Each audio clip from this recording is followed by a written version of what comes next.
আমরা শুনতে পেরেছি হাসিনা নাকি ডিসেম্বরে দেশে আসতে চায়। আমরা বলি ডিসেম্বরে পাকিস্তান আত্মসমর্পণ করেছিল, সেই ডিসেম্বরে পাকিস্তানিদের দোসর শেখ হাসিনাকেও বাংলাদেশে আত্মসমর্পণ করতে হবে।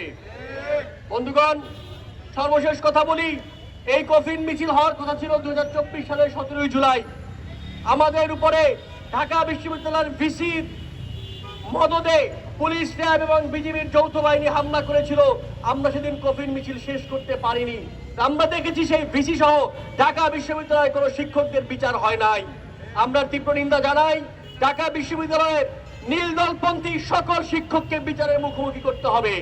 আমরা আজকে সমাবেশ থেকে দাবি জানাচ্ছি, যারা এই জুলাই গণহত্যার পক্ষে ছিল, কাউকে বিশ্ববিদ্যালয়ের ক্লাসে ঢুকে পড়ানোর সুযোগ দেওয়া যাবে না।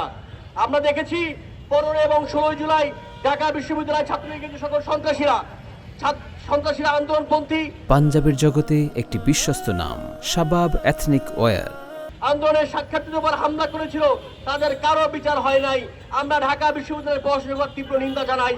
যে সকল ছাত্রলীগের সন্ত্রাসীরা হামলা করেছিল, তাদের সবার সনদ এবং ছাত্রত্ব বাতিল করতে হবে। বন্ধুগণ, সর্বশেষ কথা বলি, এই কফিনের কসম, এই কফিন স্পর্শ করে বলছি, আমরা যদি বেঁচে থাকি, যদি বিএনপি বিচার নাও করে, যেদিন এই সকল তরুণেরা সংসদে যাবে, সেদিন আওয়ামী লীগের বিচার হবে ইনশাআল্লাহ।